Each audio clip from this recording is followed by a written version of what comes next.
Welcome to Anime with Annie. Today's recap will be on the Pokemon series from episodes 1 to 10, so make sure to stay tuned until the end. That said, let's have a closer look. Episode 1. Meet Ash Ketchum, a 10-year-old boy with an ambition to become a Pokemon master, as well as a lot of creativity, self-assurance, and goals that are almost too great for his hometown of Pallet Town. Professor Oak, the town's Pokemon specialist, will finally give Ash his first Pokemon when he becomes the appropriate age, but Ash forgets to pick it up the day before. The 3 Pokemon he desired had already been decided upon by other trainers in training, including Gary, by the time he got to Professor Oak's. Pikachu is the lone Pokemon that is still alive. The Pokemon and trainer don't hit it off right immediately. Pikachu not only declines to enter its Pokeball, but it also prefers to climb a tree to avoid engaging Ash's Pidgey.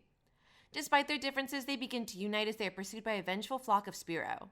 Pikachu was wounded by a Spearow, but Ash put his life in danger to save his Pokemon. Ash borrows a bike belonging to a little girl named Misty in order to pursue their getaway, but as soon as he breaks the bike, the Spearow encircles him and Pikachu. When Ash bravely faces the Spearow, Pikachu is motivated to summon its last energy to repel the Pokemon with a severe electric shock. After escaping danger, Ash and Pikachu realize they've started a relationship that has the potential to blossom. Episode 2. Ash dashes towards Viridian City with his severely injured Pikachu. The city is on high alert for Pokemon thieves, including Team Rocket's Jessie, James, and Meowth, who specialize in stealing expensive Pokemon. Misty shows up unhappy over the bike Ash destroyed as Ash waits at the Pokemon Center for updates on Pikachu's condition, but she changes her mind when she sees Pikachu being brought on a stretcher. The Pokemon Center's roof is broken by Team Rocket. Ash tries to repel Team Rocket's Pokemon, coughing in cans, while Nurse Joy delivers Pokeballs to Pewter City for protection. As Ash is having no luck in battle, his still recovering Pikachu joins forces with many other Pikachu at the Pokemon Center to blow Team Rocket out of the structure. Ash, Jessie, James, and Meowth go out to catch Ash's Pikachu after learning that it is not your typical Pikachu. Misty travels to Pewter City with Ash and Pikachu after the evil people have been driven out. A Caterpie appears while you meander through Viridian Forest. Ash finds a chance to catch his first Pokemon. Will he be prosperous? Episode 3. Ash finds a Caterpie and captures it, his first Pokemon catch. Ash is thrilled, but Misty is disgusted by bug-type Pokemon and finds their attempts to befriend her repulsive. Caterpie tells Pikachu its fantasy of turning into a Butterfree at night while Ash and Misty are fast asleep. The following day, after a battle with Pikachu, Ash is successful in capturing a Pidgeotto. Before Ash can let his joy get out of control, Misty warns him that luck, rather than talent, is more to blame for his success. When Team Rocket arrives to try to take Pikachu, they learn that this Pokemon is truly unique, and Ash makes a promise to protect himself. He grudgingly sends out Caterpie because coughing and cans have weakened Pikachu and Pidgeotto. The Team Rocket Pokemon, including Meowth, are defeated by Caterpie's String Shot, much to the amazement of Jessie, James, and Ash.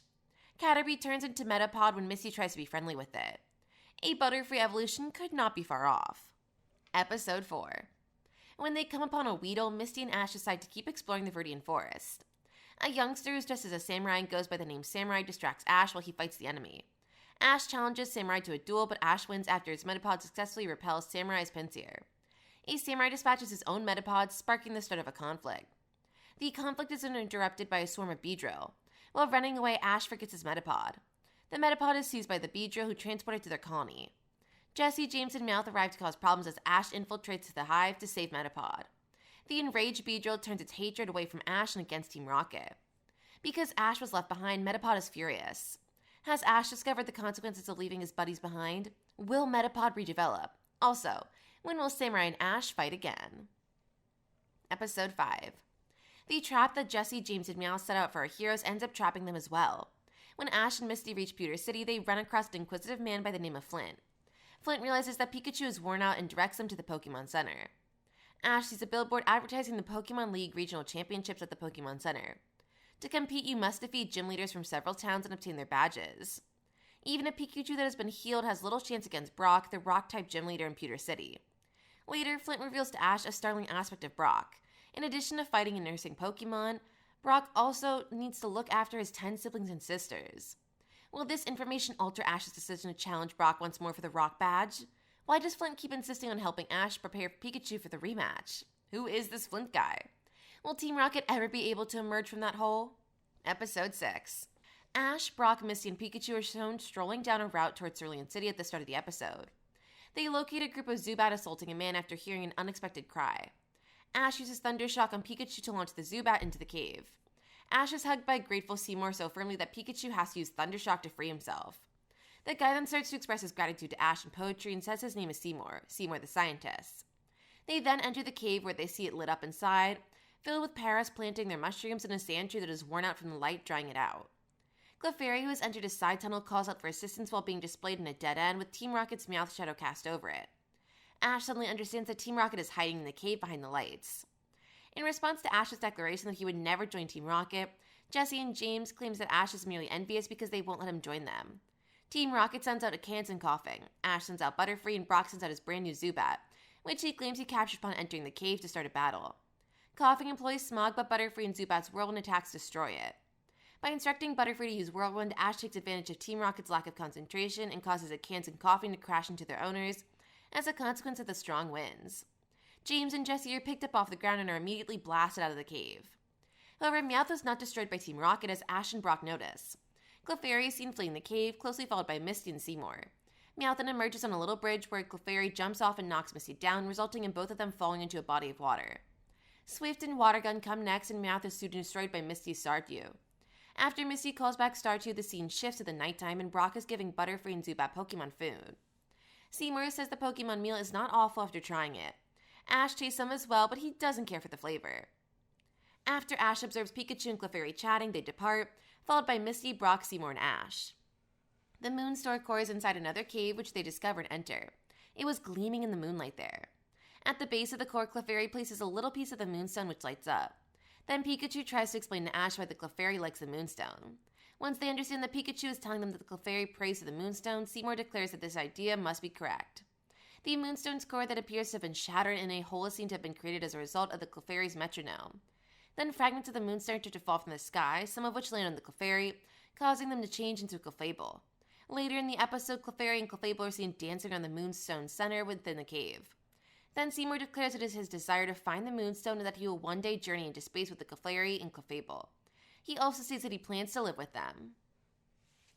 Episode 7. For whatever reason, Misty refuses to accompany Ash as he searches for the Cascade Badge in Cerulean City. The city is abuzz with talk of a recent break-in when Ash and Brock arrive, and they are originally held responsible for the crime. We witness Team Rocket carry out the robbery, but nobody else is aware of their participation. Ash and Pikachu arrive at the Cerulean City gym, which has an Olympic-sized swimming pool and looks like an aquarium. The sensational Cerulean City synchronized swimming sisters put on a water show for them. Ash finds out later that the sisters are the gym leaders. They accept his challenge but don't feel like fighting and instead hand him the Cascade Badge without a struggle. When it seemed like Ash would easily get his Cascade Badge, a fourth gym leader stepped forward. Who is the dramatic gym leader? What are Team Rocket's plans for the items they have stolen? What about Misty? Episode 8. As soon as Ash receives his second badge, he proudly departs for Vermilion City. They learn about AJ along the journey, a fearless Pokemon trainer who has never lost a match. Ash rushes to AJ's gym to find his new opponent, buoyed by his own record of 10 straight triumphs. When they get there, they see a sizable billboard indicating that the gym is not sanctioned by the Pokemon League, and a neon sign reading 98 consecutive victories in front of them. AJ is almost done with his quest for 100 straight triumphs and intends to travel to collect badges afterward. Will Ash defeat him as he is ready to do so, or will the strong AJ prevail? Can Ash learn some valuable lessons about the connection between a Pokemon and its trainer in the process? Episode 9. Ash and Pikachu come upon a group of prep school students tormenting Joe when they are in Misty Woods looking for firewood. All of them are enrolled in lessons at the Pokemon Technical Institute, which provides a way for trainers to join the Pokemon League without obtaining badges. Joe, however, claims that the harsh therapy is essential for him to get strong enough to graduate. Even still, Ash rejects the notion and insists on speaking with the individual in charge of this tutoring initiative. We soon encounter this leader, a snooty young woman named Giselle. Her good looks have Brosh and Ash charmed, but Misty wants to fight. Giselle's rock-type gravely surprises Misty by defeating her water-type Starmie, demonstrating that winning depends on a variety of things more than just matching up kinds. Ash challenges Giselle as she gloats and Pikachu battles her Cubone. But electric-type strikes have no effect on Cubone. How can Pikachu triumph? What is the truth about this institution? And why do Jessie and James think that the school is so familiar to them? Episode 10. While bickering, Ash and Misty find an Oddish. The Oddish is being weakened by Misty's Starmie when a Bulbasaur emerges and battles Starmie as the Oddish flees into the woods. The Bulbasaur manages to flee in the direction of the Oddish as Ash dives in with his Butterfree. Brock falls into the river below as their heroes cross on a rope bridge that breaks. Misty, Ash, and Pikachu set off a few traps while searching for Brock before falling into a net hung from a tree. Fortunately, Brock arrives to take them and takes them to see Melanie, a nurse who treats injured Pokemon like the Oddish and installs traps to protect them from poachers. We discover that the Bulbasaur serves as a restraining force. The Oddish accepts Misty's apology for previously assaulting it, but the Bulbasaur is still hostile, because it despises trainers. In the meantime, Team Rocket has found the location and has plans to capture the frail Pokemon. Will Pokemon that are hurt and unable to defend themselves be at a disadvantage against Team Rocket? And will Ash and his companions ever gain the trust of that Bulbasaur? And that concludes my recap for the Pokemon series from Season 1 of Episodes 1 to 10. If you enjoyed it, please be sure to like and subscribe to my channel, Anime with Annie, for more such exciting anime content and reviews. And please leave comments about what you thought of today's video. And remember, have an Annie-mazing day.